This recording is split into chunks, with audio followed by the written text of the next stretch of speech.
একজন বিখ্যাত মানুষের সম্বন্ধে একটু জানবো, কারণ ওনার কথা আমি সবার কাছে জিজ্ঞেস করি, মানে আমার এত ভালো লাগে তাকে।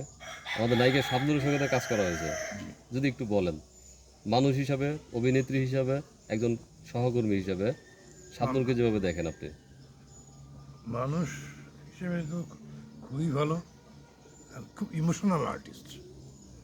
তার সঙ্গে একটা শর্ট ছিল, সে আমাকে ধাক্কা দিয়ে দৌড়ে চলে যাবে।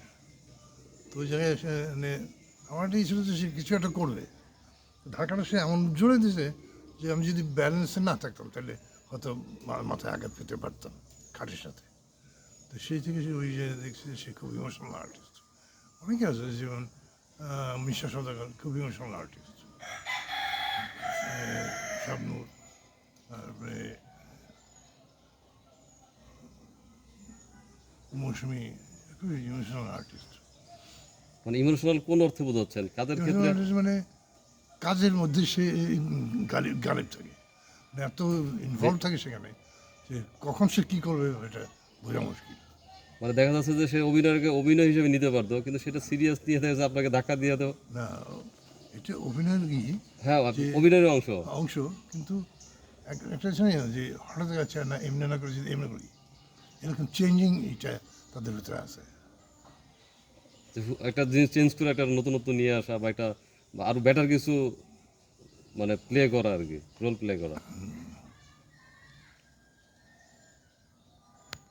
ধরো যে সময় যাচ্ছে, আমি যতটুকু জানি যারা অভিনয় করেন তাদের আসলে অভিনয়ের ক্ষুধা কখনোই মিটে না।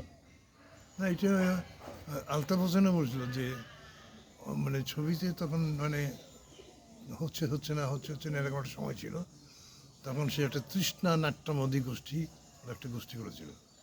কেন? যে অভিনয় করে তৃষ্ণা মিটছে না রে। এটার খুব তার একটা আক্ষেপ ছিল।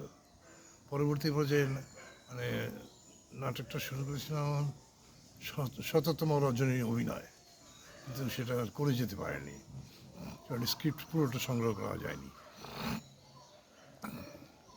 তো শিল্পীদের সবসময় অতৃপ্তই থাকে, হয়তো আর একটু ভালো হতে পারতো, আর একটু লেংথি যদি থাকতো, সবারই লাস্ট অব্দি যখন সে তার কাজ কর্ম থাকে না, তখন সে একেবারেই ভেঙে পড়ে যে কি হবে আর কি হবে, এই অনিশ্চয়তার মধ্যে ভুগতে ভুগতে সে পুরোপুরি অসুস্থ হয়ে যায়। তো সুতরাং মানে কাজের মধ্যে থাকলে ভালো। ভারতে দেখি যে অনেক আছে আমাদের হয়তো বয়সে অনেক সিনিয়রও হবে, এখনও কাজ করে। কারণ সে বড় ভালো ভিলেন ক্যারেক্টার করছে, আর ছোটোখাটো ক্যারেক্টার একটা ছবিতে যে সে আমার মেয়ে, ওর নাম জানি না, এই একটা সিকোয়েন্সের জন্যে সে তাকে অভিনয় করে তুলতে। আমাদের এখানে ওইসব করে না। কিন্তু আমাদের একটা কমন অভিযোগ আছে যে আসলে আমরা অনেকেই মনে করি যে আসলে আমরা যখন একটু বয়স হয় বা একটু আমরা কাজ যখন কমে আসে, তখন যোগাযোগটাও কমে আসে। অনেকটা। তো এটা তো ধরেন আপনি একসময় ইয়াং ছিলেন, বা আমাদের যারা আরও আমাদের পূর্ববর্তী যারা তারা অনেকে ইয়াং ছিলেন, তারাও হয়তো তাদের অগ্রজদের খবরটা কমিয়ে নিছেন হয়তো, এই কারণে হয়তো এই পরিবেশটা মনে হয় আজকের না, মানে দীর্ঘদিন। অনেক দীর্ঘদিন থেকে চলছে। তো সেটা কীভাবে দেখেন, এটা কী হওয়া উচিত আসলে? কী হওয়া উচিত ছিল সেটা তো বলতে পারবো না। আমার মনে হয় যে আমার যে হিসেবে যে 40 বছর একসাথে ঘর করলাম কিন্তু মন পেলাম না, হিসেবে এরকম। তো একসাথে কাজ করি করি, সবার সাথে সুহৃদতা আছে, ভালো সব মিলিয়ে ইয়ে। তো সেক্ষেত্রে পরবর্তী যে সেই হৃদ্যতাটা আর থাকে না। সেটা কিছুটা কাজের ব্যস্ততার জন্য হোক বা পারিপার্শ্বিক কোনো সমস্যার জন্য হোক, থাকে না।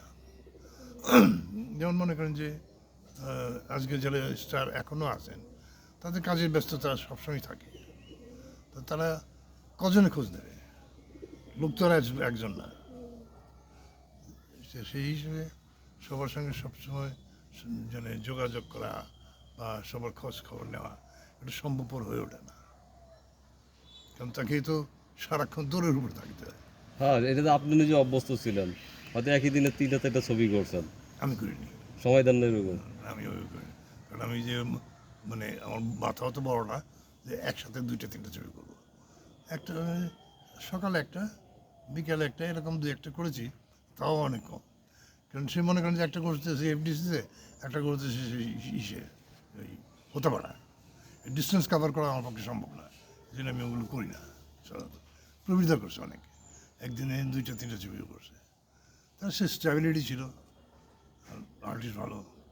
কবিরদার আপনি মনে হয় আমি বাসায় গেছিলাম, উনি তো অনেক অসুস্থ, অনেক না, অসুস্থ। হ্যাঁ, অসুস্থ কাজ না থাকলে অসুস্থ এমনি হয়ে যায় মানুষ। কাজে আজকে আপনি কাজের উপরে আসছেন, সুস্থ আছেন। দিনটা সারাদিন ভালো হয়ে যাবে। হ্যাঁ, আপনি মনে করেন যে কয়েকদিন ঘরে বসে থাকেন, আস্তে আস্তে মনে করেন কী না কেন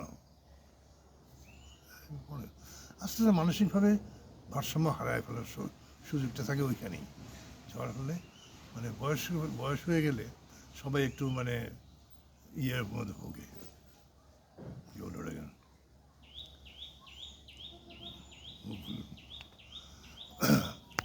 আচ্ছা, জন্টুর দেলোয়ার জন্টুর সঙ্গে কাজ করা হয়েছে আপনার?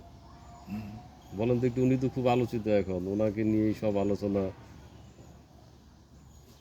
ঝন্টু ভাই আমার জন্য এমন একটা মানুষ, যিনি হয়তো কোনো ছবিতে বসে আছে না, ঝন্টু ভাই ইসলাম আলাইকুম, ওই এই ছবিতে তোর কাম নাই, এদের কাম থাকবে কেমনি, স্ক্রিপ্ট লেখেন আপনি, আমি কেমনে কম কালকে কাপড় লয়ে আয় বলিস কেন